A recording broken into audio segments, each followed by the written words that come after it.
Hello there, and welcome to part 3 of my Adepticon 2025 coverage. Hopefully you enjoy the content. We're here at the Mantic booth, and there's a lot of Halo Flashpoint here. This game has been played everywhere around here, and we got these brutes, man. Look at these dudes. These guys are really cool.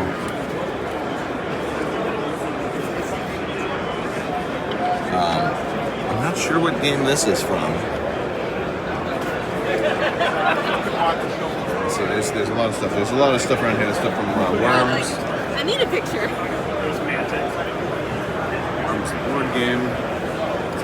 We'll look a little bit more around the booth. Got a lot of Halo Flashpoint core sets. Spartan Edition, Recon Edition. There is. This is Firesteam Phoenix. I don't know. Or play this out is worth the difference in price. Let alone for you who's so into Halo. This is a Fireteam Hydra. I stopped asking There's a lot of stuff for sale here. Let me move through. And then they have a little demo board right here. And we did get one of these Smuggler's Dens. And this is kind of how they look. They're kind of a thicker cardboard. It's pretty cool. This is the GF9 booth. And it's a lot of terrain. A lot of terrain here. I wonder if they have any more of this stuff. Oh, look at these houses. Oh, this is World of Tanks. Here they are. Didn't we play this once? Yes. Yeah. No. Yeah, we did. remember. Yeah, we did. It was a long time ago. I've done a couple of reviews for these. And then these are interesting too. I wonder if these are all fully painted. Are these? Are they paper or are they? I don't know. This is definitely not paper. That's fully painted buildings. Oh, that's cool. Yeah. Very Star Wars 40K-ish sci-fi. It's very cool. A lot of terrain here. I wish they had some of that set up. Oh, it's right here. It is set up. Look at that.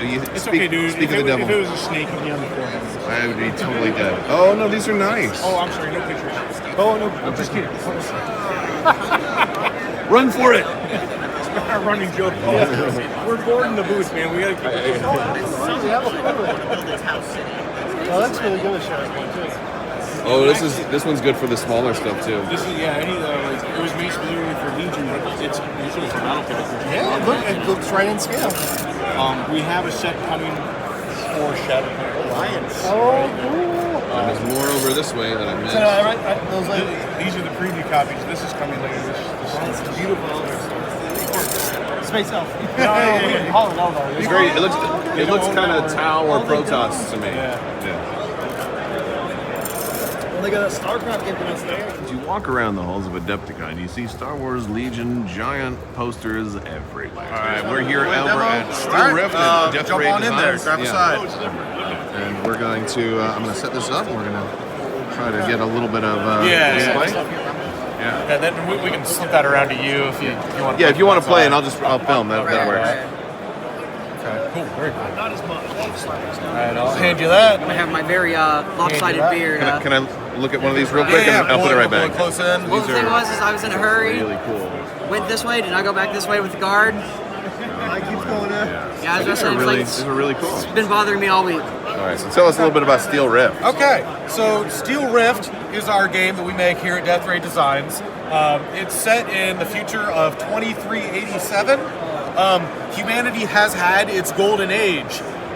We had a Dyson swarm around the sun giving free limitless energy. The rift has happened. We don't know what happened to the Dyson swarm, but it doesn't work anymore. So now we are fighting over what remains with our HEVs, okay? So this is just a demo game. We're on a 2x2. Normally the game would be played on a 3x3. And before the game even starts, you would customize every aspect of your HEVs, okay? All of the weapons, all of the equipment, even the amount of armor and structure, everything's customizable. For the purposes of this demo game, we have these pre-builts here. So you can see your light, your medium, and your heavy on the card there. And that's going to be your light, your medium back here, and your heavy over here. Okay, so he's behind the building. And then same for you. You've got your light, your medium, your heavy, and you've got your light, your medium, and your heavy. Okay? So normally we'd have, objectives to play over. You'd go back and forth setting up terrain. We've got all that set up. We'll just do a little bit of kill each other just to see how the mechanics work. I was going to say, if it's anything like our demo last night in Drop Fleet, we'll just do the killing anyways. Yeah, that's right. Okay, so first thing you would do is determine who gets the first activation. It's a back and forth, I go, you go. So go ahead and roll a die each to see who goes first. Not me. Okay. Looks like it'll be me. So you'll select one of your HEVs and it'll get 2 orders. You can do any 2 orders, you just can't do the same one twice. Okay. So first one, pretty straightforward, is a move. It's based on your weight class. You can see your light moves 12, your medium moves 10, your heavy moves 8. There's an additional class, an ultra heavy. We don't have any of those on the board right now, but they're in the faction boxes over on the wall. Okay. So the second order that you can do is a jump, but you can only do it if you equip your HEV with jump jets. So you only can, my medium. Yeah, only your medium. You see your force, they all have jump jets. Third order you can do is an engage order, where you fire every weapon that you have equipped on your HEV. And then the last order you can do is you'll see that you have some weapons that are no range. That's for smashing. Anybody can smash, but if you have a melee weapon, that smash becomes much more effective. Okay? Okay. You might have seen in the last demo, if you precede that smash with a move, or even better, a jump, it gets even more effective. Okay? So something to keep in mind as you play. All right, so I believe you won the roll-off? Yep. All right, so go ahead and select one of your HEVs and issue it 2 orders. I'll do a light, Okay? and then I think I will just go ahead and move him up here. Sure. Not quite all of his movement. Yeah, you don't but- have to use all of it. And you can rotate any amount that you want during your move. You don't have to move in a straight line. And then line of sight for firing, is it determined from a center point or any point? So of the you take any point on your model, and if you can see all points on your target model, then you have a clear shot. If some of the target model is obscured, and so this whole area here will provide cover. Okay, including the open bit here? Yeah. Okay, So it's just abstracted. These just kind of go wherever. No, that's fair. Yeah. It'll actually change my movement then. I'll Okay. actually kind of, no, he's going to be obscured basically no matter what. Yeah, but- you'd have to move forward to get around this corner. So I think but I can still shoot through it. and You he'll can still just be shoot through it, covered. just at a penalty. Then I will just make sure that I have cover myself. Absolutely. And then I'll go ahead and shoot at him. Okay, so when you do an engage order, you'll go weapon by weapon, and so it's your choice which weapon, what order to fire them in. You just have 2 autocannons. Yeah, 2 autocannons, so- Okay, so how much damage does an autocannon do? Individually, 3 damage. 3 damage, so that's 3 dice. Here's the deal, with these highly advanced weapons, you don't need to roll to hit, you're just gonna hit. It's your job as the target to avoid the damage. Okay. Okay, so you'll take those 3 dice, well, and he'll roll them. Oh, okay. Yeah, Well, 'cause good. he's 'cause the I'm glad one doing the dodging. It certainly would have been a good roll for me. So you need to roll a 3 or more as a light to avoid damage. Okay. Well, Okay. save one of them. Yeah. I actually forgot though. You're in cover. You're actually avoiding one of those dice of damage automatically, so you actually should have rolled 2. Yeah, well, it would just be one of the failures. Okay, yeah. We're gentlemen here. Yeah. All right. So I can you'll, bully him later. you'll take one of those damage, and then okay. So you got a marker. Oh, we've got. Yes. Oh, this is my dead marker. Where do I mark it on the sheet? So you'll see he has armor boxes over there. Go ahead and mark one of those off. Okay. And then you'll fire your next weapon. I will fire another 3 at you. Yep. So 3 minus 1 for the cover. So Okay. 2 dice. Question. Yeah. At a certain point, as you're taking damage, Yes. do your weapons become unavailable? So what happens is, so it's a little bit simplified from what you might have experienced with like BattleTech. So armor, you just lose armor. That's what it's for. Once you start losing structure, if you've lost a quarter of your structure, then you lose an inch of movement. Not that big of a deal. If you've lost half your structure, you lose a die of damage on every single attack that you've made. Okay? Bigger deal.